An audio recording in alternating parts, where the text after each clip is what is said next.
السلام علیکم، میں ہوں کامران خان۔ پچھلے چند ماہ سے پی ٹی آئی اور امریکہ کے درمیان تعلقات میں بہتری کی ہم خبریں سن رہے ہیں جو نہایت خوش آئند پیش رفت ہے۔ 2 روز قبل P T I chairman Imran Khan نے بااثر برطانوی اخبار فائنینشیل ٹائمز کے انٹرویو میں کہا کہ ان کے نزدیک امریکی سازش کا معاملہ ختم ہو چکا ہے۔ پی ٹی آئی کی حکومت گرائے جانے میں امریکی سازش سے متعلق سوال کے جواب میں عمران خان کا کہنا تھا جہاں تک ان کا تعلق ہے وہ بات پس پش ڈال چکے ہیں اور وہ جس پاکستان کی قیادت کرنا چاہتے ہیں اس کے سب ممالک خاص طور پہ امریکہ کے ساتھ اچھے تعلقات ہونا چاہیے۔ عمران خان اب سازش کے الزامات کو بھلا کر آگے بڑھنے کی بات کر رہے ہیں جو کسی صورت میں بھی پاکستان کے لیے پی ٹی آئی کے لیے ایک منفی بات نہیں ہے، کوئی نیگیٹو ڈیولپمنٹ نہیں ہے۔ اپنے انٹرویو میں عمران خان کا کہنا تھا کہ ماضی میں امریکہ اور پاکستان کے تعلقات آقا اور غلام کے رہے اور امریکہ نے پاکستان کو ہائیڈ گن کے طور پر استعمال کیا، لیکن اس پر وہ امریکہ سے زیادہ اپنی حکومتوں کو ذمہ دار سمجھتے ہیں جنہوں نے ایسا ہونے دیا۔ عمران خان نے واضح کیا کہ وہ امریکہ کے ساتھ برابری کی بنیاد پر باوقار تعلقات چاہتے ہیں۔ گویا عمران خان اس معاملے پر بالکل کلیئر ہیں کہ آئندہ پی ٹی آئی حکومت اور امریکہ سے بہترین تعلقات استوار کریں گے۔ پچھلے کچھ ماہ سے عمران خان کے بیانیے میں ٹھہراؤ آیا ہے اور عمران خان کئی مرتبہ وضاحت دے چکے ہیں کہ وہ امریکہ مخالف نہیں۔ 4 اگست کو پشاور میں وزیر اعلیٰ کے پی محمود خان اور امریکی سفیر ڈونلڈ بلوم کی بھی ملاقات ہوئی تھی۔ عمران خان کی ملاقات ہوئی تھی اور امریکی سفیر کو تورخم بارڈر کا دورہ بھی کرایا گیا تھا۔ اس موقع پر سی ایم ہاؤس پشاور میں جیسے میں نے آپ کو بتایا کہ عمران خان اور امریکن ایمبیسڈر کی ایک ویڈیو کال ہوئی تھی جو 25 منٹ جاری رہی۔ اپریل میں عدم اعتماد کی تحریک کے بعد عمران خان کی حکومت ختم ہوئی تو عمران خان نے اسے امریکی سازش کا ساخسانہ قرار دیا تھا۔ عمران خان نے جلسوں میں امریکہ میں پاکستانی سفیر کو بھیجا گیا سائفر لہرا کر امریکہ پر الزامات لگائے تھے اور امریکی معاون وزیر خارجہ پر اس کا سلسلے میں باقاعدہ عمران خان نے ان کا نام لے کے ان پر اس حوالے سے تنقید کی تھی، لیکن یہ اچھی بات یہ ہے، بہتر بات یہ ہے کہ عمران خان اب کہتے یہ ہیں کہ انہوں نے اب اس معاملے کو پشت پہ ڈال دیا ہے، وہ آگے بڑھنا چاہتے ہیں اور وہ جانتے ہیں، مانتے ہیں، سمجھتے ہیں کہ کسی بھی پاکستانی حکومت کے امریکہ کے ساتھ بہترین تعلقات ہونا چاہیے اور اس سلسلے میں وہ آگے بڑھنا چاہتے ہیں۔ بہرحال ایک امپورٹنٹ ڈیولپمنٹ ہے، یقیناً حزب اختلاف سے تعلق یعنی جو آج کی گورنمنٹ ہے اس سے تعلق رکھنے والے پالیٹیشینز جو ہیں وہ اس کو پسند نہیں کر رہے۔ عمران خان کا مخالف میڈیا بھی ان کو اس پورے معاملے کو یو ٹرن قرار دے رہا ہے کہ عمران خان نے کوئی یو ٹرن لیا ہے۔ بہرحال یہ پاکستان کے لیے اور پھر اس پورے حوالے سے پاکستان اور امریکہ کے تعلقات کشیدہ تعلقات کے حوالے سے ایک پس منظر ہے جس کا اس پر یہ ڈیولپمنٹ پر ہم بات کرتے ہیں۔ اس کے لیے ہم نے دعوت دی ہے پاکستان میں خارجہ امور کی بہت ہی ممتاز، بہت ہی مسلمہ اینالسٹ ہے، پاکستان کی سفیر رہ چکی ہیں امریکہ میں، برطانیہ میں، اقوام متحدہ میں۔ ہمارے ساتھ ڈاکٹر ملیحہ لودھی موجود ہیں۔ بہت بہت شکریہ ڈاکٹر صاحب، آپ نے ہمیں جوائن کیا ہے۔ اوور آل اگر آپ دیکھیں یہ ڈیولپمنٹ عمران خان کا بار بار کہنا اور پھر کل ایف ٹی میں بہت ہی زور سے کہنا کہ وہ آگے بڑھنا چاہتے ہیں، وہ بائیگون کی طرح سے آگے جانا چاہتے ہیں، وہ جو کہتے رہے ہیں اس کو پشت پہ ڈالنا چاہتے ہیں اور وہ امریکہ جانتے ہیں کہ امریکہ کے ساتھ اچھے تعلقات ضروری ہیں۔ کیا یہ اوور آل ایک پازیٹیو ڈیولپمنٹ ہے پاکستان کے سیاسی کانٹیکسٹ میں؟ دیکھیں پازیٹیو تو اس حوالے سے ہے کہ ایک طرح سے عمران خان جو ہے وہ اعتراف بھی کر رہے ہیں کہ کوئی سازش تو نہیں تھی، بیکاز اگر سازش تھی تو اتنی آسانی سے کیسے بائی گون ہو سکتے، اتنی آسانی سے کیسے وہ پیچھے چھوڑ سکتے ہیں۔ تو میں سمجھتی ہوں کہ اگر یہ امپلیسٹلی ایک ایکنالجمنٹ ہے کہ کوئی ایسی چیز نہیں تھی تو یہ تو پھر خوشائند بات ہے، لیکن یہ میں ضرور کہوں گی کہ ایک سوبر سیاستدان، ایک سوبر لیڈر کے لیے یہ ضروری ہوتا ہے کہ جو بھی وہ اپنا پوسچر یا پالیسی اپنائے اس کو کنسسٹنٹ رکھیں۔ دیکھیں انٹرنیشنل افیئرز میں بھی جیسے کہ ڈومیسٹک افیئرز میں بھی آپ کی کنسسٹنسی جو ہے وہ کاؤنٹ کرتی ہے۔ اگر آپ انپریڈکٹیبل ہو کہ ایک ہفتے کچھ کہہ رہے ہیں اور اگلے ہفتے کچھ اور کہہ رہے ہیں تو اس سے آپ کی کریڈیبلٹی افیکٹ ہوتی ہے۔ تو میں تو امید یہی کرتی ہوں کہ خان صاحب اب سے ذرا کنسسٹنٹ رہیں اس فرنٹ پہ، فارن پالیسی فرنٹ پہ بھی اور ڈومیسٹک فرنٹ پہ بھی۔ ڈاکٹر صاحب یہ بتائیے گا کہ کنسسٹنسی جو ہے یہ پولیٹیشینز کا جو ہے وہ ایک بہت بڑا فورٹے نہیں ہے، وہ ان کی بہت بڑا ایسٹ نہیں ہوتا پولیٹیشینز کا، پاکستان میں بالکل نہیں ہے، انڈیا میں بھی نہیں ہے، دوسرے کئی ممالک میں یہ نہیں ہے۔ ہم نے ابھی ٹرمپ ایرا بھی دیکھا ہے یو ایس کے اندر۔ یہ ہماری ڈیفینیٹلی بیڈ لک ہے کہ ہمارے اتنے امپورٹنٹ پولیٹیشین میں یہ کنسسٹنسی نہیں آئی ہے یا اور پولیٹیشینز میں بھی نہیں آئی ہے. لیکن دنیا کی مملکتیں بھی اس کو اسی لحاظ سے دیکھتے ہیں نا کہ پولیٹیشینز ایک تو بات پلٹ دیتے ہیں اور پھر ان کی کنسسٹنسی کو اتنی ایک ان کا ہال مارک نہیں ہوتا, اور تو یہ ہضم ہو جاتی ہیں چیزیں. آپ کے خیال میں تو ہو جاتی ہیں, لیکن جو میرا تجربہ ہے سفارتکاری میں, وہاں تو میں نے یہی دیکھا ہے کہ عزت ان لوگوں کی ہوتی ہے جو کہ کنسسٹنٹ رہتے ہیں فارن پالیسی پہ. جو آپ کہہ رہے ہیں وہ بجا ہے ڈومیسٹک ایشوز پہ, اس میں آپ بالکل ٹھیک کہہ رہے ہیں کہ سیاستدان کبھی ادھر کل بازی کھاتے ہیں, کبھی ادھر کل بازی کھاتے ہیں, اور وہ واقعی بہت جگہ پر ہم نے دیکھا ہے کہ جس کو آپ نے ہال مارک بھی کہا ہے, لیکن وہ بھی کوئی اچھی چیز تو نہیں سمجھی جاتی ہے. میں نہیں بالکل نہیں, بالکل نہیں, بالکل نہیں, نہ ہمیں کہنا چاہیے, نہ کہہ سکتے ہیں, نہ بالکل ایسی کوئی بات ہونی چاہیے. مجھے یاد آ رہا ہے کہ یہ نریندر مودی تھے, کیا ان کا پوسچر تھا, کیا یہ باتیں کرتے تھے, یو ایس کا کیا رسپانس تھا, کس طریقے سے یو ایس نے ان کو ویزا تک نہیں الاؤ کیا تھا, یہ تمام صورتحال ہوئی. لیکن آپ دیکھ رہے ہیں کہ اس وقت ان کے سب سے امپورٹنٹ الائز ہیں وہ, اور اس طرح سے بہت ساری ہمارے پاس ایگزامپلس ہیں. نہیں کامران, آپ اگر ایک برا ایگزامپل سامنے لے کے آتے ہیں تو کیا ہم اپنے لیڈران کو یہ کہیں گے ناٹ ایٹ آل, اور ممالک میں جو لیڈرز ہیں انہوں نے جس طرح سے اپنے آپ کو کنڈکٹ کیا ہے آپ اس کو ایمیولیٹ کریں, اس کو میمک کریں؟ میں نہیں سمجھتی. لیکن میرے لیے جو اہم چیز ہے اور جو خان صاحب نے کہی, اور اس پہ میں تھوڑی سی روشنی ڈالنا چاہتی ہوں اگر آپ اجازت دیں پلیز, اور وہ یہ ہے کہ انہوں نے کہا کہ پاکستان کی جو تعلقات ہیں امریکہ کے ساتھ وہ ایک غلام کے رہے ہیں, سلیوش انہوں نے کہا. تو میں یہ کہنا چاہتی ہوں کہ اگر یہ صحیح ہوتا, اور اس کے لیے ضروری ہے کہ ہم تاریخ کا بھی تھوڑا سا معائنہ کریں, اگر ہم واقعی پاکستان غلام ہوتا امریکہ کا تو آج پاکستان ایک جوہری نیوکلیئر ویپن اسٹیٹ نہ ہوتا. امریکہ نے کیا کچھ نہیں کیا ہمیں روکنے کے لیے, بلکہ میں سفیر تھی جبکہ اس وقت ہمیں بار بار کہا جا رہا تھا کہ آپ نیوکلیئر پروگرام چھوڑ دیجئے, آپ ہمیں انسپیکشن کرنے دیجئے, آپ فریز کر دیجئے, میسائلز مت ڈیولپ کیجئے. پاکستان نے ہر ایشو پہ ہم نے نہ کی, اور ہم نے کہا ہماری نیشنل سیکیورٹی جو ہے وہ نان نیگوشیبل ہے, ہم فیصلہ کریں گے اپنی نیشنل سیکیورٹی. آپ اگر اگین ہسٹری کو اگر آپ دیکھیں تو آپ کو یہ بھی پتا چلے گا, اور میں سمجھتی ہوں کہ آپ کو ضرور پتا ہوگا کہ شروع میں جبکہ سرد جنگ تھی, کولڈ وار تھی, اس وقت امریکہ نے ہمیں کہا کہ چین کے ساتھ تعلقات جو آپ بنا رہے ہیں اس سے ہمارے تعلقات افیکٹ ہوں گے بہت بری طرح سے, یعنی کہ امریکہ اور پاکستان کے. پاکستان نے کیا کیا؟ پاکستان نے ایک نہیں سنی اور اپنے نیشنل انٹرسٹ کو فالو کیا. اس کے بعد حال کی جو اگزامپل میں آپ کو دے سکتی ہوں وہ یہ ہے کہ افغانستان میں جو طویل جنگ امریکہ نے لڑی اور پھر وہ جیت نہیں پائے, اس وقت بھی آپ کو یاد ہوگا کامران, بار بار پاکستان پہ الزام لگتا تھا امریکہ کی طرف سے کہ ڈبل گیم کھیل رہے ہیں. وہ کیا تھا؟ وہ یہ تھا کہ ہم نے اپنے چینل آف کمیونیکیشن اوپن رکھے طالبان کے ساتھ, بیکاز ہمیں پتا تھا کہ ایک دن امریکہ یہاں سے اپنے بوری بستر اٹھا کے چلا جائے گا ہمارے خطے سے. ہم تو اپنے خطے سے نہیں کہیں جا سکتے, ہم تو اس خطے کا حصہ ہیں. تو ہمارا یہ چینل اوپن رکھنا جو ہے, میں سمجھتی ہوں کہ یہ بہت عمدہ بات کی آپ نے, اچھا کیا ریکال کیا, پوری قوم کے لیے بھی بڑی اچھی بات ہے, ایک ہمارا کانفیڈنس اس میں مزید بڑھتا ہے.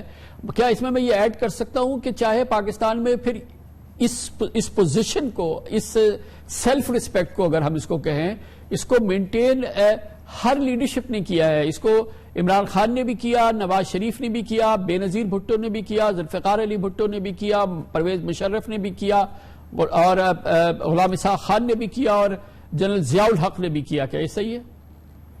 جی آپ نے بجا فرمایا کامران, اسی لیے میں نے شروع میں آپ سے کہا تھا کہ کنٹینیوٹی اور کنسسٹنسی جو ہوتی ہے نا, وہ ایک ملک کی خارجہ پالیسی کا بہت اہم حصہ ہوتا ہے.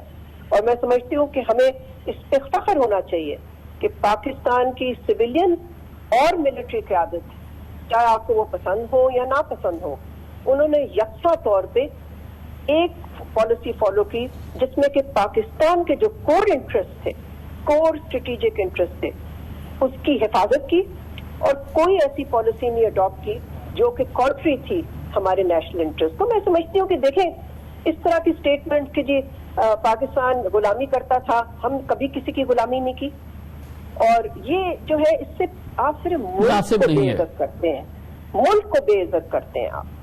تو میں نہیں سمجھتی کہ پچھلے 4-5 ڈیکیڈز میں پاکستان نے کوئی ایسی پالیسی اختیار کی ہو جس میں کہ وہ کسی طرح سے امریکہ کا غلام بن گیا ہو. ہم نے بالکل سیلف کانفیڈنٹلی اور سیلف رسپیکٹ کے ساتھ تعلقات بنائے. کبھی امریکہ کے ساتھ گٹار ہوتا تھا، کبھی چڑھاؤ ہوتا تھا، کبھی اپس ہوتے تھے، کبھی ڈاؤن ہوتے تھے. وہ کیوں ہوتے تھے؟ اس لیے ہوتے تھے نا کہ ہم اپنی پالیسی فالو کر رہے تھے، ان کی نہیں کر رہے تھے.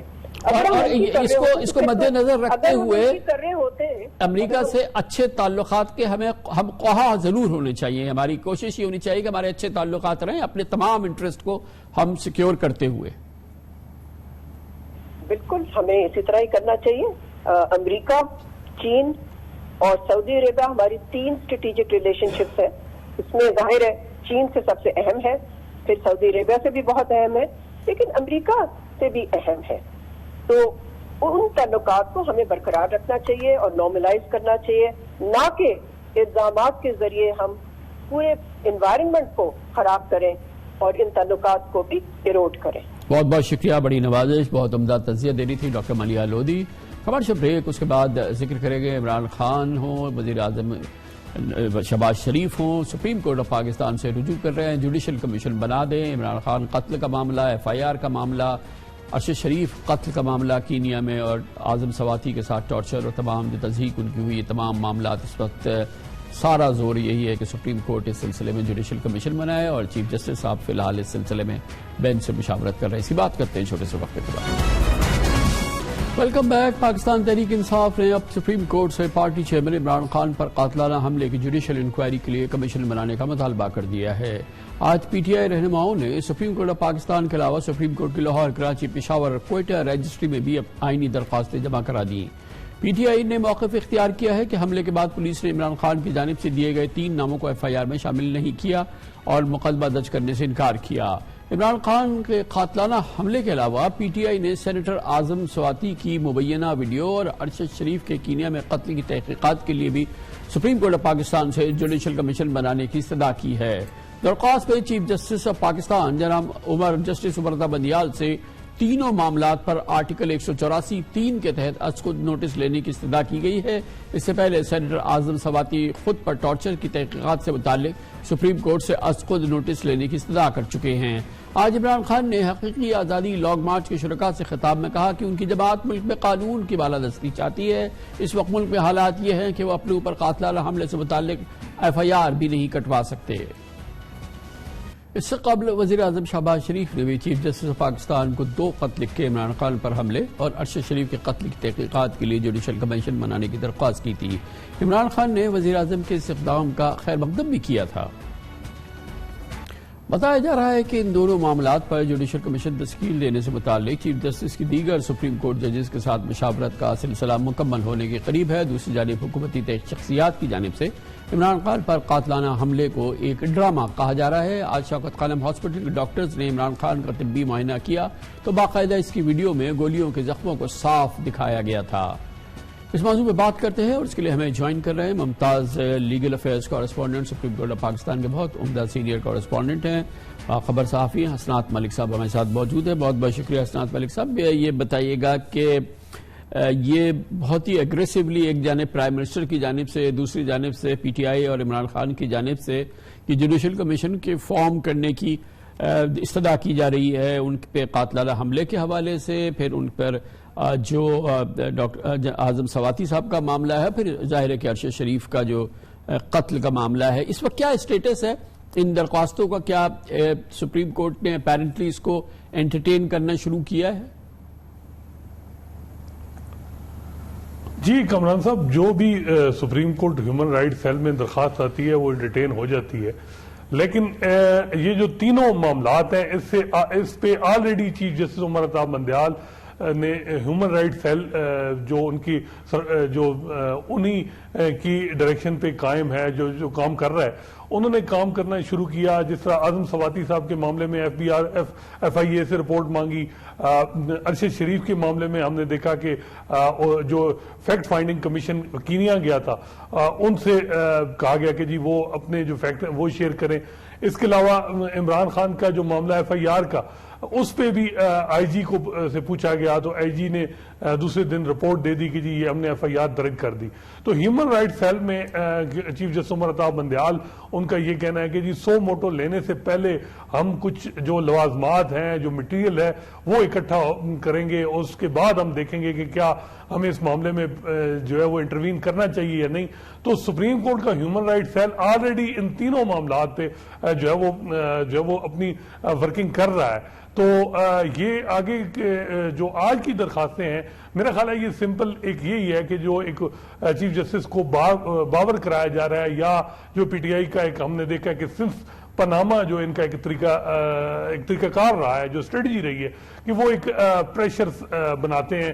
پاناما میں اگر دیکھیں تو سپریم کورٹ میٹر ٹیک اپ نہیں کر رہی تھی, لیکن جس طریقے سے وہاں عمران خان صاحب نے ایک پوری کمپین چلائی, پھر سپریم کورٹ مجبور ہوئی, لارجر بینچ بنا اور اس کے بعد جو فیصلہ آیا, پھر اس کے بعد ہم نے دیکھا کہ جب ڈپٹی اسپیکر مزاری کا معاملہ آیا وہاں بھی رات کو سپریم کورٹ نے معاملے کو ٹیک اپ کیا. کئی ایسے معاملات ہیں جس میں پی ٹی آئی کی جو اسٹریٹجی ہے وہ کامیاب رہی ہے. اس دفعہ معاملہ کچھ یوں ہے کہ اس میں جو لگ رہا ہے کہ کیونکہ ہم نے دیکھتے ہیں کہ سپریم کورٹ میں جو سارے اختیارات ہیں وہ سارے چیف جسٹس کے پاس ہی ہوتے ہیں, اور سب کچھ جو ہے وہ چیف جسٹس جو مرضی چاہے وہ فیصلہ کرے. لیکن اس دفعہ تھوڑا یہ ڈیفرنٹ دیکھنے کو مل رہا ہے, وہ یہ ہے کہ چیف جسٹس صاحب مشاورت کر رہے ہیں دوسرے ججز کے ساتھ. تو اس سے یہ لگ رہا ہے کہ چیف جسٹس صاحب جو ہیں وہ اگر انہوں نے کمیشن بنانا ہوتا, سو موٹو لینا ہوتا تو وہ لے چکے ہوتے. تو جو دوسرے ججز کی ہم نے عموماً ان کا مگر ایک بات تو اپنی جگہ ہے کہ چاہے وہ عمران خان پہ قاتلانہ حملہ اور ایف آئی آر کا معاملہ ہو, چاہے اعظم سواتی صاحب کا معاملہ ہو, ارشد شریف کا معاملہ ہو, ہیں قومی نوعیت کے معاملے. اس میں مطلب قومی اہمیت اپنی جگہ ہے موجود, اور ظاہر ہے کہ یہ بہت ہی سیریس معاملات ہیں تینوں, اور اس میں پرائم منسٹر نے بھی درخواست کی ہے. جی بالکل کامران صاحب, یہ ہے اس میں کوئی شک نہیں, لیکن پنجاب حکومت کے پاس بھی اختیار ہے کہ وہ انکوائری کمیشن ایکٹ کے تحت بنا لے, فیڈرل گورنمنٹ کے پاس بھی اختیار ہے کہ وہ انکوائری کمیشن بنا لے. بے شک چیف جسٹس کو ہی خط لکھ دیں کہ جی 2-3 ججز کو نامینیٹ کریں یا ایک سرونگ جج ہو, 2 ریٹائر ہو جائیں, تو یہ اختیار حکومت کے پاس بھی ہے. اس میں کچھ لیگل بھی امپیڈیمنٹس ہیں کہ جی اگر آپ کمیشن ایک جو ہے وہ بناتے ہیں اور کمیشن کی پھر رپورٹ میں پھر اس کی نیچے ٹرائل کورٹ میں جانا ہے, تو یہ چیزیں بھی ہم نے دیکھی کہ ماضی میں جس طرح کی کمیشن بنائے گئے پھر ان کی رپورٹ پہ کیا ہوتا رہا. میمو گیٹ دیکھیں, اس کے علاوہ اور بڑے بڑے کمیشن جی ہاں یوزلیس رہے ہیں, اور اس میں پھر سپریم کورٹ کی سبکی ہوتی ہے.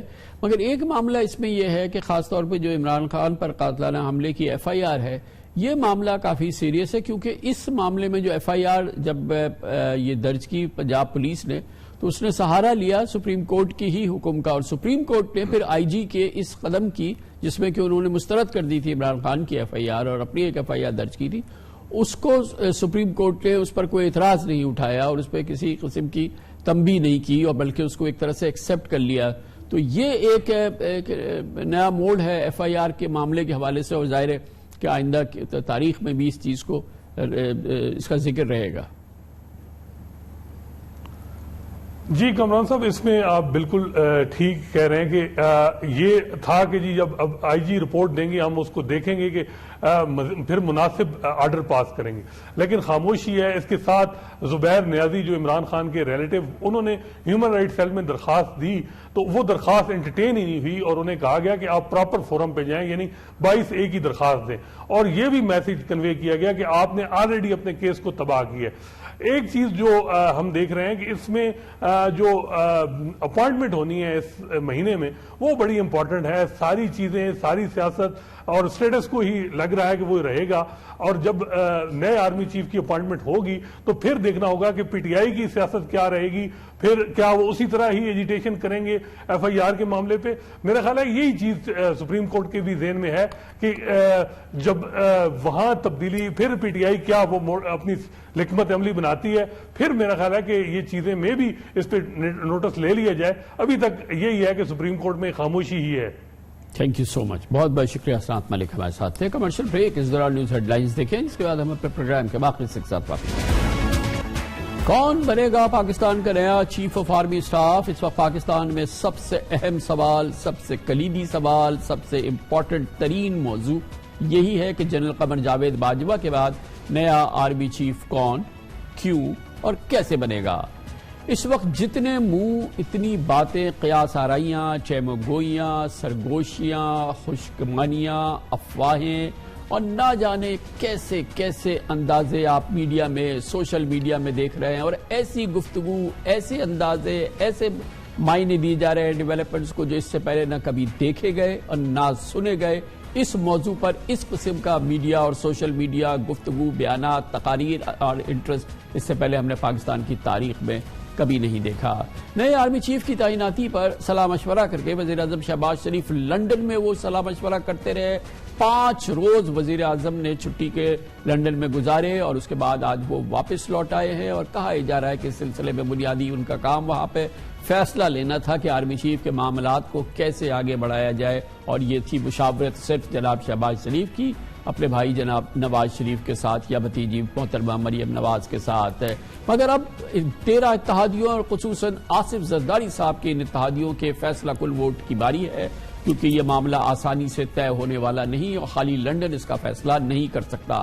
بہرحال اتحادی حکومت 13 سیاسی جماعتیں اس میں شامل ہیں، اور اس میں نون لیگ کے بعد سب سے بڑی جماعت پاکستان پیپلز پارٹی ہے، اور اس کے قائد جناب آصف علی زرداری کی یقیناً اس معاملے پر ایک اپنی سوچ ہے۔ نئے آرمی چیف کی تقرری کے لیے وزیر اعظم شہباز شریف کی جانب سے میاں نواز شریف سے مشاورت کو سابق وزیر اعظم عمران خان مسلسل تنقید کا نشانہ بناتے رہے ہیں۔ آج عمران خان نے اپنے ویڈیو پیغام میں کہا کہ شہباز شریف کی اہم تعیناتی پر مفرور اور سزا یافتہ شخص سے مشاورت آفیشل سیکرٹ ایکٹ کی خلاف ورزی ہے، اس پر قانونی ایکشن لیں گے۔ جہاں تک کہ جناب نواز شریف کی قانونی حیثیت کی پوزیشن ہے، یقیناً وہ اس وقت ایبسکانڈر ہیں اور وہ پاکستان کی عدالتوں کو مطلوب ہیں، اس میں کوئی دوسری رائے نہیں ہے۔ مگر دوسری جانب سیاسی طور پہ جناب نواز شریف پاکستان کے 3 بار وزیر اعظم رہ چکے ہیں، ملک کے سب سے زیادہ تجربہ کار سیاستدان ہیں، اور 3 بار وزیر اعظم منتخب ہونے کی وجہ سے ان کا 40 سالہ سیاسی کیریئر ریاستی اداروں اور فوج سے ان گنت ٹکراؤ کے مجموعے کا نام ہے۔ کہا جاتا ہے کہ نواز شریف کی سیاست کے ٹرننگ پوائنٹس میں فوجی سربراہان سے محاذ آرائی اور مقاسمت نے بڑا کردار ادا کیا ہے۔ جنرل ایوب خان سے لے کے جنرل باجوہ تک پاک فوج کے 14 سربراہان میں سب سے زیادہ آرمی چیفز کے انتخاب کا اعزاز بھی نواز شریف کو حاصل ہے۔ انہوں نے پاک فوج کے 5 آرمی چیفز کا تقرر کیا، مگر کبھی سینئر ترین جنرل کو آرمی چیف نہیں بنایا۔ حقائق تو یہی بتا رہے ہیں، جن میں general Asif Nawaz Janjua, general Abdul Waheed Kakar, general Pervez Musharraf, general Raheel Sharif اور جنرل قمر جاوید باجوہ شامل ہیں۔ 3 بار بطور وزیر اعظم نواز شریف نے 8 آرمی چیفز کے ساتھ کام کیا، لیکن سب کے ساتھ ہی ان کی چپکلش رہی۔ گویا اقتدار میں ہوتے ہوئے نواز شریف نے پاک فوج کے سربراہان سے کسی نہ کسی طرح مقاسمت یا عداوت کا ایک نظام، ایک زمانہ ہم نے دیکھا، چاہے اس میں قصور جناب نواز شریف کا ہو نہ ہو، مگر عداوت اور مقاسمت پیک پہ دیکھی گئی ہم نے ان تمام دوروں میں۔ جبکہ اقتدار سے محرومی کے بعد نواز شریف نے ملٹری لیڈرشپ کے خلاف دشنام ترازی کی سیاست سے کام لیا۔ اتفاق کی بات ہے کہ ایک بار پھر ملک میں آرمی چیف کی تعیناتی کا وقت آن پہنچا ہے، اور نواز شریف اپنی پارٹی کے قائد ہونے کے ناطے فیصلہ سازی میں ایک اہم تصور کیے جا رہے ہیں، بلکہ فیصلہ کن تصور کیے جا رہے ہیں۔ اس تمام صورتحال میں آرمی چیف کی تعیناتی میں آئینی اور قانونی طور پہ نواز شریف کی طرح عمران خان کا بھی ووٹ نہیں، مگر تنازعات کا خاتمہ ملک کے مقبول ترین لیڈر اور ملک کی سب سے بڑی سیاسی قوت کی آمادگی مانتا ہے۔ اس کے بغیر جو بھی فیصلہ ہوگا وہ یقیناً پاکستان کی موجودہ صورتحال میں بہتری نہیں لائے گا، جو کہ پاکستان کے لیے تباہ کن ہوگا، جو کہ موجودہ صورتحال اس وقت ہے۔ ہر حالت میں پاکستان کو سکون چاہیے، پاکستان کو موجودہ حالات میں ایک مذاکراتی حل چاہیے، وسیع مفاہمتی نظام چاہیے، اور اس کے بعد یہ ملک آگے اسی صورت میں بڑھ سکتا ہے۔ کسی ایک سیاسی قوت کی اور کسی ایک قوت کی مرضی نہیں چل سکتی، یہ ماننا ہوگا، اور یقیناً اس سلسلے میں آئندہ چند روز اور آئندہ 1-2 ہفتے کرٹیکل ہیں۔ اس پورے موضوعات پہ بات کرنے کے لیے ہم نے دعوت دی ہے بہت ہی باوقار پاکستان فوج کے سینئر ریٹائرڈ آفیسر ہیں، پاکستان کے جوہری اثاثوں کے محافظ اعلیٰ رہے ہیں، ایس پی ڈی کمانڈ کی ہے، لیفٹیننٹ ریٹائرڈ غلام مصطفیٰ صاحب ہمارے ساتھ موجود ہیں۔ بہت بہت شکریہ جیل صاحب، آپ نے ہمیں جوائن کیا ہے۔ ایسی صورتحال جو کہ اس وقت ہے، ہم نے آرمی چیف کے اپوائنٹمنٹ کے حوالے سے پاکستان میں ہمیشہ بڑا انٹرسٹ رہتا ہے، لیکن اس انداز کا آج کل کیونکہ میڈیا ہے، پھر سوشل میڈیا ہے، پھر گفتگو ہے، پھر بیانات ہیں، ایک بدترین سیاسی جنگ اس وقت چل رہی ہے، ایسا ماحول ہم نے اس سے پہلے کبھی نہیں دیکھا. یہ کس بات کا تقاضا کرتا ہے؟ اس سے کیسے نمٹنا چاہیے؟ دیکھیے خان صاحب، آپ نے جو تاریخ بیان کی کافی، تو ہم نے خود اس کو دیکھا ہے اپنے سامنے. اب بھی جب یہ مسئلہ شروع ہوا، اس سے بہت پہلے جب یہ این سی ایم کی بات ہوئی، کامیابی ہو گئی، تو میاں نواز شریف صاحب نے کہیں اپنے جواری دن کے بیچ میں بیٹھ کے بات کی کہ ہمیں یہ کہا گیا کہ اگر آپ نے ابھی این سی ایم نہ لے کے آئے تو عمران خان صاحب اپنی مرضی کا چیف لگا دیں گے اور پھر آپ کو نقصان ہوگا. یعنی کہ این سی ایم ساری صرف ایک چیف کی وجہ سے بنے گئے اس میں. اس کے بعد لگاتار دیکھیے تو آج جس وقت آپ دیکھ رہے ہیں تو ہمارے جو سینئر لیڈرشپ پاکستان آرمی کی جو بھی اس میں آتے ہیں ان سب کو متنازع بنا دیا گیا ہے، اور اس میں پی ڈی ایم کا اور نواز شریف کا مین رول ہے. اس کا نقصان کیا ہو رہا ہے؟ اب جب بھی جو بھی کوئی آرمی چیف بنیں گے، جو بھی بنائے گا ان کو، وہ ایک تنازع کے ساتھ بیچ میں آ رہے ہیں، اور سوشل میڈیا نے اس کو اور جسے آپ نے کہا تیل چھڑکا اس کے اوپر. انہیں چاہیے یہ تھا کہ آرام سے جو وقت کے وزیر اعظم ہے جن کا استحقاق ہے وہ بیٹھ کے چیف مقرر کر دیتے، بات آگے ختم ہو جاتی ہے. لیکن ان کا اپنا پرابلم ہے، پی ڈی ایم کے اندر بھی بہت سی مختلف آراء ہے جس کی وجہ سے اس تنازع کو طول بھی مل رہا ہے، اور یہ دن بدن جو آپ دیکھ رہے ہیں کنٹروورسی زیادہ سے زیادہ ہوتی جا رہی ہے. اب خان صاحب خود جو بیان دیا ہے اس کی وجہ سے یہ کسی کل بیٹھنے کو نہیں ہوگا. نقصان ہو رہا ہے پاکستان کی سینئر لیڈرشپ کا، آرمی کا، پاکستان کی فوج کا. آپ یہ فرمائیے گا، آپ کا ویو کیا ہے؟ یہ جو بات سامنے آ رہی ہے اس میں تو کوئی شک نہیں ہے کہ پاکستان مسلم لیگ نون کی تمام فیصلہ سازی جو ہے وہ صرف اور صرف جناب نواز شریف کے ہاتھ میں ہے، وہی اس کے فیصلہ ساز ہیں. لیکن بہرحال اس وقت کی صورتحال یہ ہے کہ ان کی حکومت کو 7 ماہ ہو چکے ہیں، مگر اس دوران ان کا سٹیٹس جو ہے، لیگل سٹیٹس، وہ ایبسکانڈر کا ہی ہے. وہ وانٹڈ ہے پاکستان میں، ان کی بیلز انہوں نے جمع کی ہیں. یہ تمام معاملات جو ہیں وہ یقیناً ایک بہت ہی گریو ان کی جو لیگل سچویشن ہے اس وقت ہے، جو اسٹرکٹلی لیگل سچویشن ہے اس کی ہے. لیکن بہرحال آپ نے دیکھا کہ پرائم منسٹر 5 دن انہوں نے لندن میں گزارے ہیں جناب نواز شریف صاحب سے اس معاملے پہ بات کرنے کے لیے. اٹ سیلف کیا یہ ایک کنٹروورسی ہے؟ جی میں کہہ رہا ہوں کہ ساری کو تیل چھڑکایا انہوں نے جب کر کے، تو اب یہ اتنا زیادہ کنٹروورسی بن گئی ہے اس کی کہ اب جس کو بھی چیف بنائیں گے اس کا بھی نقصان ہوگا، فوج کا نقصان ہوگا. اور اگر شہباز شریف صاحب جو پرائم منسٹر پاکستان کے جس کا استحقاق ہے، اب واپس آ کر بھی تو انہوں نے اپنے پی ڈی ایم کے ساتھیوں سے مشورہ کرنا ہے. اب پہلے مشورہ کر کے یہاں بیٹھ کے فیصلہ کر لیتے، آگے چلے جاتے.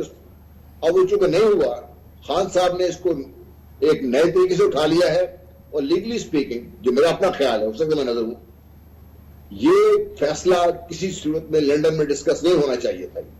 یہ پاکستان کے اندر کا، پاکستان کا فیصلہ ہے، پاکستان میں ہونا چاہیے تھا. نواز شریف صاحب کا اسٹیٹس جو ہے وہ اس وقت ایک مجرم کا ہے، ان کے ساتھ تو کم از کم بات نہیں ہونی چاہیے تھی.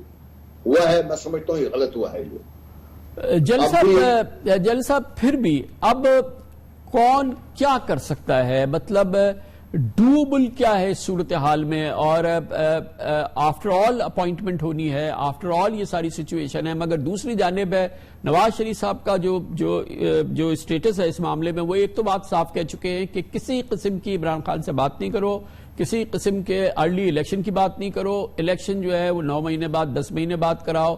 دوسری جانب یہ گورنمنٹ جو ہے اس کی پاپولیرٹی جو ہے وہ ہر آنے والا سروے اس کو بتاتا ہے کہ گریولی انپاپولر اس وقت یہ گورنمنٹ ہے، لوگ بری طرح سے ناراض ہیں. یہ ساری صورتحال میں یہ تو پھر بہت بڑے کانفرنٹریشن کی بات ہے. ابھی آرمی چیف کی اپوائنٹمنٹ ہونی ہے، اور اگر جل باجوہ چلے جاتے ہیں اس کے بعد نئے آرمی چیف کو یہ پوری سچویشن ملتی ہے، تو یہ تو کسی وقت ٹوٹل بریک ڈاؤن ہو جائے گا ڈیموکریسی کا. ہم تو ہیڈ کر رہے ہیں اس طرف جس میں جو سیاستدانوں کا جو اسٹرینتھ یہ ہے کہ آپ اس میں بیٹھ کے بات کر کے مسئلہ حل کر سکتے ہیں. میاں صاحب لندن سے بیٹھ کے فرما رہے ہیں کہ بات چیت کرنی نہیں ہے، کوئی مسئلہ حل کرنا ہی نہیں ہے، تو پھر تو فساد آپ کو سامنے کھڑا ہوا نظر آ رہا ہے. اس میں پاکستان کی اکانومی آلریڈی بیٹھ رہی ہے، پولیٹیکل انسٹیبلٹی دن بدن بڑھ رہی ہے، ٹیمپریچر جو ہے وہ درجہ حرارت ہم بڑھا رہے ہیں ملک کے اندر، بہتری کی صورت کو نظر آ نہیں رہی ہے. جب بات چیت نہیں کریں گے اور مسئلے کو بیٹھ کے حل نہیں کریں گے تو کیسے چلے گی بات آگے؟ آپ کی بات بالکل صحیح ہے. جو بھی نئی چیف آئیں گے، ایک تو ان کو کنٹروورسی میں پھنسا دیا گیا، دوسرا اتنا بڑا پریشر ان کے اوپر ہوگا، فوج کے اوپر ہوگا کہ وہ ڈیفینیٹلی جو پاکستان کی صورتحال ہے وہ سب کو افیکٹ کرتی ہے، فوج پاکستان کو اور زیادہ سیریس افیکٹ کرتی ہے، تو ان کے اوپر تو پریشر ڈیفینیٹلی ہوگا.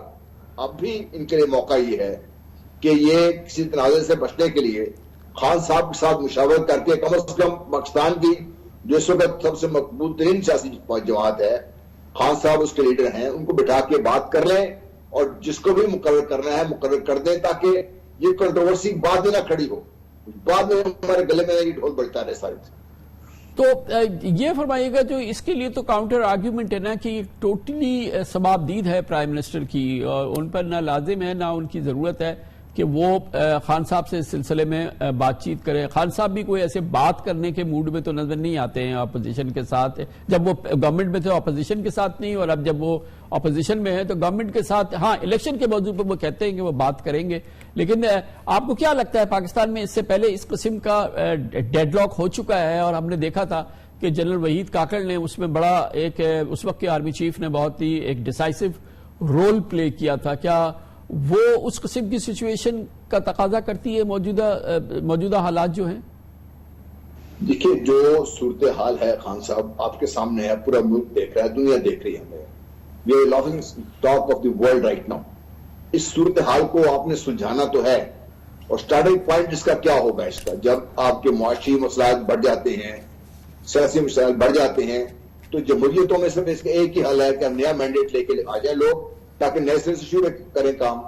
تو الیکشن تو ایک ایسا پوائنٹ جس سے بات چیت شروع کی جا سکتی ہے. اگر آج بھی پی ڈی ایم چاہے وہ خان صاحب کو آفر کریں، ٹھیک ہے جی الیکشن ہم کرا سکتے ہیں، آئیے آپ بیٹھ کے بات کریں، تو اس کے ساتھ یہ مسئلہ بھی حل ہو سکتا ہے، تاکہ اس کنٹروورسی کو ختم کریں یہیں پر. اس کو آگے لے کے چلیں گے تو اور زیادہ نقصان ہوگا ملک.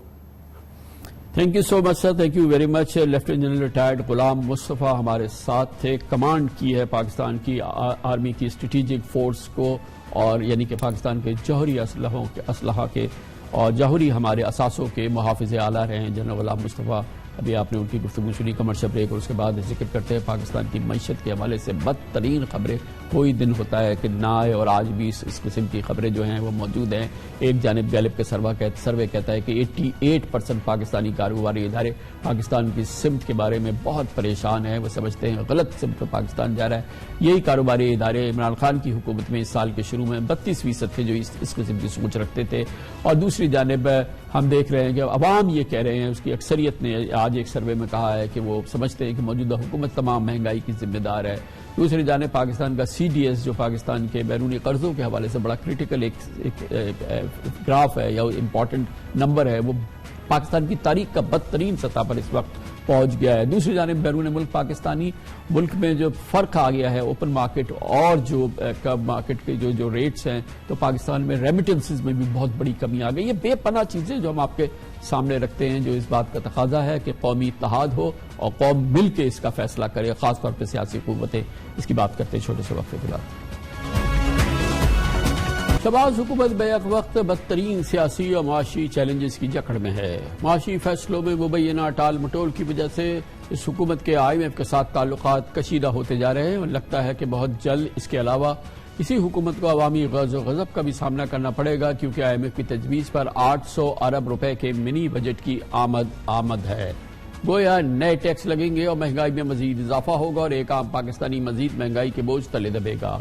دراصل شہباز حکومت اور IMF کے درمیان ڈیڈ لاک کی سی اس وقت کیفیت ہے. IMF کی ٹیم کو اکتوبر میں پاکستان آنا تھا، اور 3 نومبر کو پاکستان کو 1 ارب 20 کروڑ ڈالر کی قسط ملنی تھی. 3 نومبر تک یہ ہو جانا تھا، لیکن IMF نے مذاکرات سے پہلے طے شدہ اہداف پر عمل درآمد یا کم از کم 800 ارب روپے کے منی بجٹ کی شرط رکھ دی ہے. اور اس طرح سے جیسا کہ عام طور پہ جب پروگرام پوری طور پہ جب شروع ہو رہا ہوتا ہے تو اس وقت پرائر ایکشن ہوتے ہیں، لیکن اس وقت ایسا لگتا ہے کہ IMF نے یہ پرائر ایکشن دے دیا ہے، جس سے شہباز حکومت کی غیر مقبولیت یقیناً بڑھے گی. اہم بات یہ بھی ہے کہ وزیر خزانہ اسحاق ڈار منی بجٹ کو خارج از امکان قرار نہیں دے رہے. پچھلے ہفتے PTV کو ایک انٹرویو میں ان کا کہنا تھا کہ اگر منی بجٹ کی ضرورت پڑی تو لایا جا سکتا ہے. گویا ٹیکس آمدن اور اخراجات میں واضح فرق کی وجہ سے نہ شہباز حکومت کے آئی ایم ایف سے باقاعدہ مذاکرات شروع ہو چکے ہیں، نہ ہی تاحال کسی نئی تاریخ کا اعلان کیا گیا ہے۔ خبریں ہیں کہ نومبر کے آخر میں آئی ایم ایف کے وفد کا پاکستان آئے گا، جس کے بعد بات چیت شروع ہوگی، کیونکہ آئی ایم ایف چاہتا ہے کہ نویں جائزہ اجلاس اور اسٹاف لیول ایگریمنٹ سے قبل پاکستان اہداف پر مکمل عمل درآمد کرے، لیکن اس سے پہلے پاکستان کو 800 ارب روپے کا منی بجٹ لانا ہوگا۔ آئی ایم ایف پاکستان سے 800 ارب روپے کی نئی آمدن کا مطالبہ کیوں کر رہا ہے؟ وجوہات جاننے کے لیے دیکھتے ہیں یہ رپورٹ۔ پاکستان اور آئی ایم ایف کے درمیان تاحال مذاکرات کا آغاز بھی نہیں ہو سکا ہے۔ اسٹاف لیول ایگریمنٹ اور آئی ایم ایف بورڈ کی منظوری تو فی الحال دور کی بات ہے۔ دلچسپ بات یہ ہے کہ وزارت خزانہ کا قلمدان سنبھالنے کے بعد وزیر خزانہ اسحاق ڈار نہایت خود اعتمادی کے ساتھ یہ بولتے نظر آئے تھے کہ انہیں آئی ایم ایف کو ڈیل کرنے کا 25 سالہ تجربہ ہے، انہیں آئی ایم ایف کو اعتماد میں لینے کی ضرورت نہیں، انہیں پتا ہے کہ آئی ایم ایف سے کیسے بات ہوتی ہے۔ اسحاق ڈار کا اپنی صلاحیتوں اور تجربے پر یقین اپنی جگہ، مگر حقیقت یہ ہے کہ شہباز حکومت کی معاشی پالیسیز پر معیشت و کاروبار اور بیرون ملک مقیم پاکستانیوں کا اعتماد کمزور ہو رہا ہے۔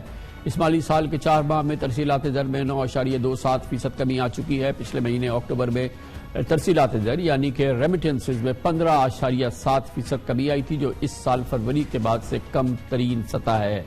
وزیر اعظم شہباز شریف کے لیے یہ بات بھی فکر مندی کی علامت ہونی چاہیے کہ گیلپ پاکستان کے تازہ ترین سروے کے مطابق پاکستان کے 88% کاروباری اداروں کا کہنا ہے کہ ملک غلط سمت میں وہ لے کے جا رہے ہیں، جبکہ اس سال اوائل میں عمران خان کی حکومت میں یہ رائے 32% کاروباری اداروں کی تھی۔ پاکستان میں سرمایہ کاروں کے لیے خطرے کی گھنٹی ہے کہ 5 سالہ credit default swap C D S پچھلے ایک ماہ میں 42% سے بڑھ کر 64% ہو چکا ہے، اور سی ڈی ایس ایک ایسا معیار ہے جو کسی سرمایہ کار کے لیے اپنے کریڈٹ رسک کو دوسرے سرمایہ کار کے ساتھ تبدیل کرنے یا آف سیٹ کرنے کی اجازت دیتا ہے۔ گویا کہ یہ پاکستان کے لیے بہت ہی منفی ڈیولپمنٹ ہے۔ شہباز حکومت کے لیے معاشی فرنٹ پر الارمنگ خبر یہ بھی ہے اور یہ ہونی چاہیے کہ ریاستی oil company P S O کے پاس فرنس آئل اور ایل این جی خریدنے کے لیے پیسے نہیں ہیں۔ پی ایس او اپنی تاریخ کے خطرناک مالی بحران کو دیکھ رہی ہے اور پی ایس او کے واجبات اور وصولیوں کا حجم 890 ارب روپے کے آل ٹائم ہائی ریکارڈ پر پہنچ چکا ہے۔ اس انتہائی مشکل، بے پناہ چیلنجنگ اور بے پناہ مشکل ماحول کے لیے معاشی ماحول، معاشی خبریں، نیگیٹو تمام خبریں، ان موضوعات پہ ہم بات کرتے ہیں۔ ماہرین ہمارے ساتھ ہوں گے اور بہت ہی کریڈیبل ماہرین، مگر ایک چھوٹے سے وقفے کے بعد۔ Welcome back. معیشت کو بدترین چیلنجز اور پاکستان کی معاشی بحران کے حوالے سے روزانہ کی جو ڈیولپمنٹس ہیں ان کا ایک احاطہ ہم نے آپ کے سامنے رکھا۔ یہ تمام منفی خبریں یقیناً پاکستان پر ایک بوجھ ہے، اور پاکستان کے معاشی جو اس وقت کیفیت ہے اس میں یہ ایک بہت بڑا نہ صرف مسئلہ ہے بلکہ یہ سب سے بڑا بحران ہے۔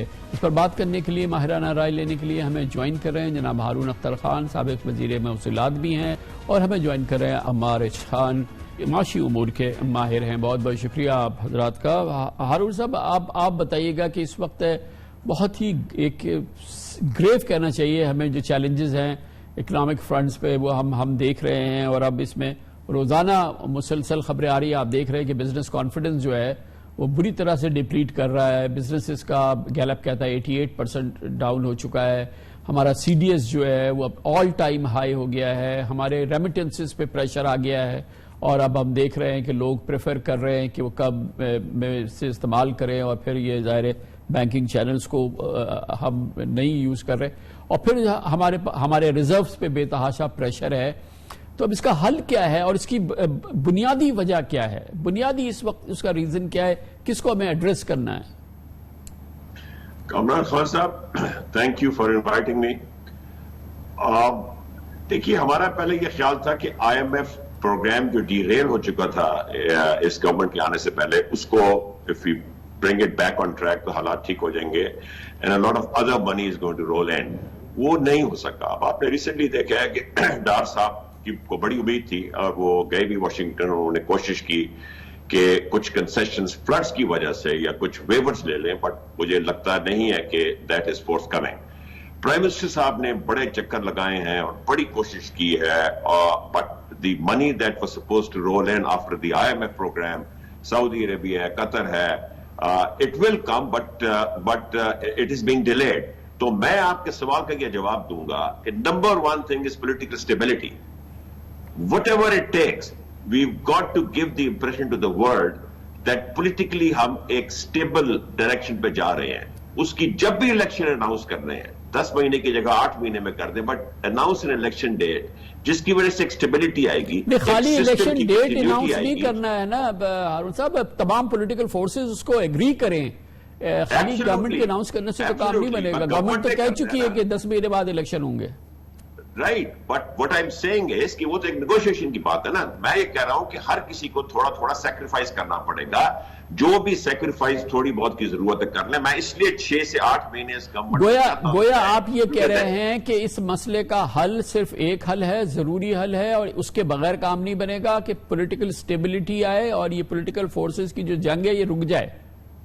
ایبسولوٹلی. میں اس لیے کہہ رہا ہوں کہ اگر آپ 2 مہینے الیکشن کی ڈیٹ پہ سیکریفائس کر لیتے ہیں تو یہ سارا پیسہ جو IMF پروگرام کی وجہ سے آنا تھا وہ ڈیلے ہو چکا ہے, وہ آئے, اور اس کے بعد یہ گورنمنٹ پھر بولڈ سٹیپس لے, انویسٹر کانفیڈنس کو ریسٹور کرے.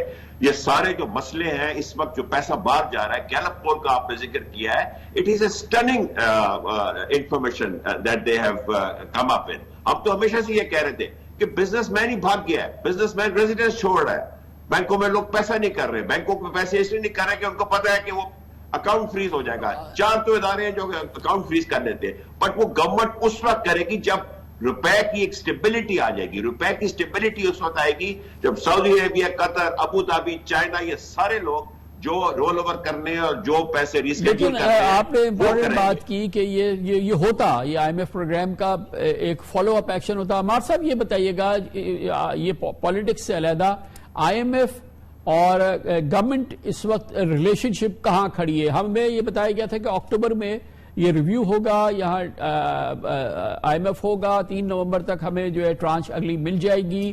ابھی ہمیں نہ ڈیٹ اگلی پتا ہے, سلپیجز کی بات ہو رہی ہے, and on top of that اب یہ بات ہو رہی ہے کہ ہمارا ڈیفیسٹ ہے, اور IMF نے کہا ہے کہ ہمیں 800 بلین کا پلگ کرنا ہے, اور اس کے لیے نئے ٹیکسز اور منی بجٹ اور یہ ساری چیزیں. تو IMF پاکستان جو اس وقت کرنٹ اسٹیٹس ہے اس کو ذرا سا ریویو کریں ہمارے لیے. دیکھیں کامران صاحب, بہت سیدھی سی بات یہ ہے کہ جب IMF کے ساتھ پروگرام اگری کرتے ہیں تو چند ان کی خواہشات ہوتی ہیں, شرائط ہوتی ہیں جو آپ نے ماننی ہوتی ہیں, اور وہ آپ کی بہتری کے لیے ہوتی ہے کہ جو ٹیکس لگے گا تو ریونیو آئے گا, یا تو آپ ریونیو جنریٹ کر لیں یا اپنے ایکسپینسز کم کر لیں. ایکسپینسز ہم کم کر نہیں سکتے تو ہمیں ریونیو جنریٹ کرنا ہوگا. کوشش یہ کری تھی نئی حکومت نے, آ کے نئے فائنانس منسٹر نے, کہ جی ہم یہ اس کا ایک ویور لے لیں گے اور ہمیں ایک ٹرانچ مل جائے گی. اس چیز پہ جو ہے کوئی اگریمنٹ ہو نہیں پایا ہے, کوئی متفق رائے اسٹیبلش ہو نہیں پائی ہے, جس کی وجہ سے یہ ڈیلے ہو رہا ہے. یہ آپ کو یاد ہوگا آتے چند مہینے پہلے ٹریڈرز پر ٹیکس لگائے گئے تھے, اور بہت سارے ٹیکسز لگائے گئے تھے جو کہ ایونچولی ختم کر دیے گئے تھے. تو انہی کی وجہ ہے ایونچولی کہ ابھی تک ہمارا پروگرام نہیں ہو پایا. اگر ہم ٹیکس بیس اپنا انکریز کر دیں تو یہ ٹرانچ بھی ادھر آ گیا ہے, شاید ہمیں کبھی IMF کے پاس جانا بھی نہیں پڑے.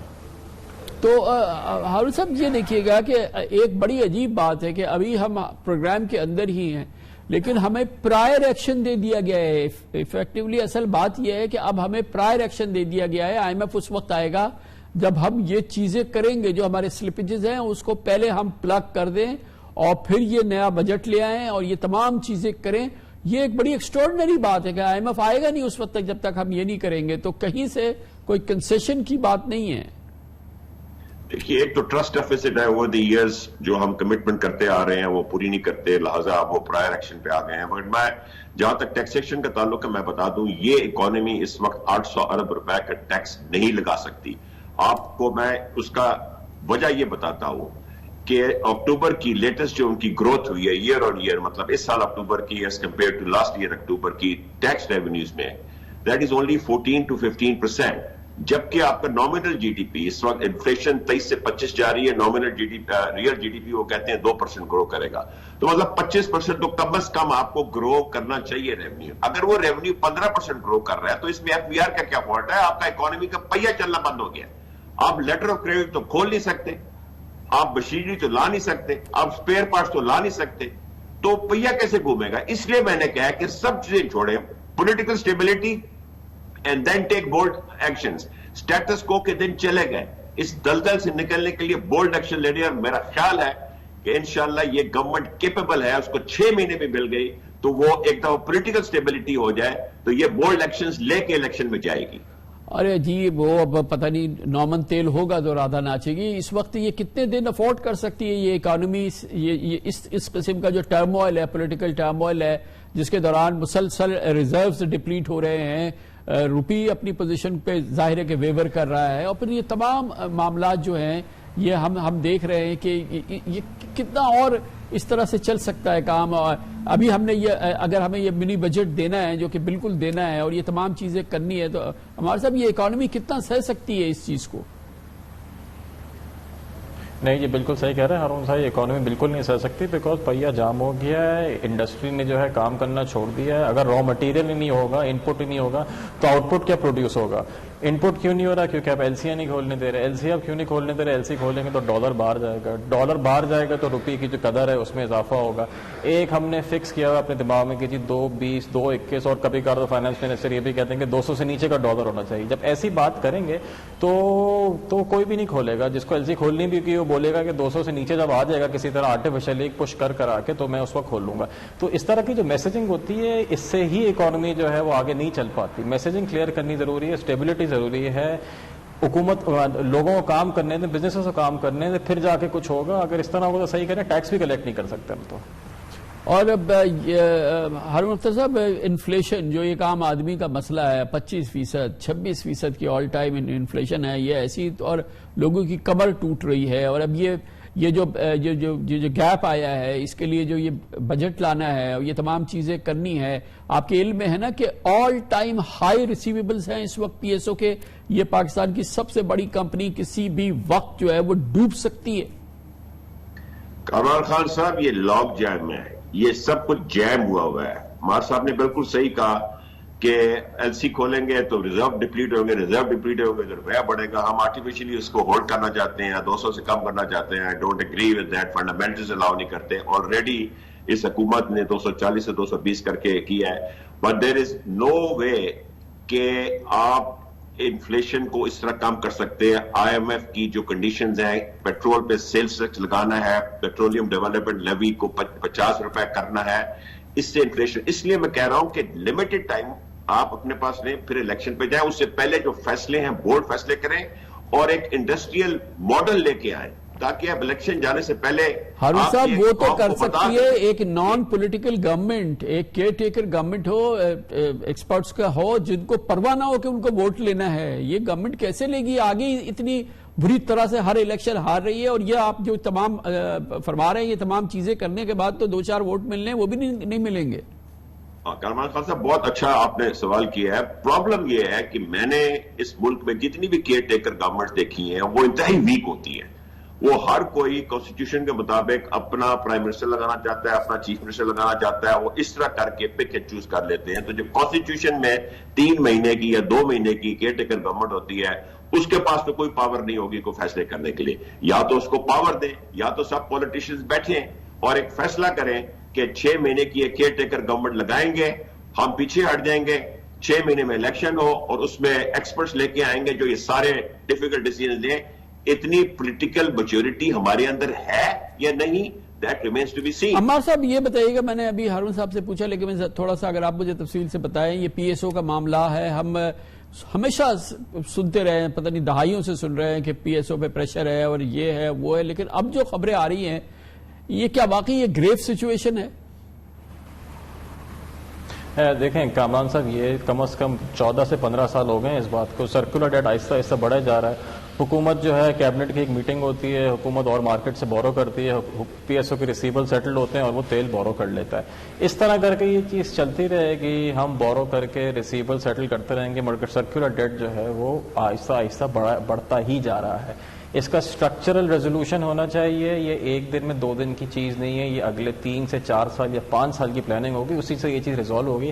ابھی ہوگا یہ اگلے ہفتے 10 دن میں جو ہے کوئی ایک کیبنٹ میٹنگ ہوگی, اس میں پی ایس او کے ریسیبلز ڈیٹ بورو کرے گی, پی ایس او کے ریسیبل سیٹل ہوں گے اور آگے کے ایل سیاں یا جو بھی ایل این جی امپورٹ کرنی ہوگی وہ کر لیں گے. مگر یہ کوئی سولوشن نہیں ہے, یہ آپ کو پھر 2 مہینے 3 مہینے کا ٹائم مل جائے گا, پھر اس کے بعد یہ پرابلم شروع ہو جائے گا. تو طریقہ یہ ہے کہ یا تو ہم یہ کریں کہ اگلے 2 مہینے کا سولوشن ڈھونڈ لیں, یا یہ کریں کہ پی ایس او کو یا ہماری جتنی بھی اینٹیٹیز. کیا خبریں آ رہی ہیں جو ایک اور چیز ہے جو ایکسٹرنل فیکٹر ہے عمار صاحب, ہم پر جو ایکسپورٹ کے آرڈرز ہیں وہ ہمیں ایکسپورٹرز بتا رہے ہیں کہ اس پہ شدید کرنچ ہے. وہ کتنا ہٹ کرے گا؟ ابھی جتنے ہم معاشی چیلنجز کی بات کر رہے ہیں اس میں وہ کتنا ایڈ کرے گا جو ہماری ایکسپورٹس ڈپلیٹ کریں گی؟ بالکل کامران صاحب، یہ گلوبل سلو ڈاؤن چل رہا ہے. آج سے 1 سال پہلے تقریباً آپ کو یاد ہوگا بڑی بات ہوتی ہے کہ جو ایکسپورٹس بے تحاشا انکریز ہو رہی ہیں. وہ اس لیے انکریز ہو رہی ہیں کہ جتنے بھی امریکہ یورپ میں جو بڑے ریٹیلر تھے انہوں نے ایکسیس سٹاک آرڈر کر کے رکھ لیا تھا. وہ ایکسیس سٹاک ان کے پاس انوینٹری پڑا ہوا ہے، ان کے پاس ایکسیس انوینٹری ہے، زیادہ سامان ان کے پاس پڑا ہوا ہے، تو وہ تو ڈسکاؤنٹ پہ سستے میں نکال رہے ہیں کہ ان کے پاس سامان ختم ہو تاکہ نئے آرڈر کرے. تو جب تک وہ سامان ختم نہیں ہوگا، نئے آرڈر آنے سے کوئی ایکسپورٹ نہیں ہوگا. تو جب تک یہ گلوبل سلو ڈاؤن چل رہا ہے اگلے 6 مہینے 8 مہینے تک حالات ایسے ہی رہیں گے اور زیادہ ڈالر پہ پریشر آئے گا اور زیادہ ہمارے ریزروز پہ پریشر آئے گا. بہت بہت شکریہ جناب ہارون اختر خان صاحب. جناب عمار ایچ خان ہمارے ساتھ موجود تھے. اس کے ساتھ یہ ہمارے آج کے پروگرام کا اختتام ہوتا ہے. کل آپ سے پھر ملاقات ہوگی انشاءاللہ. کل تک کے لیے کامران خان کو اجازت. اللہ حافظ. ناصر. دنیا خبر کی دنیا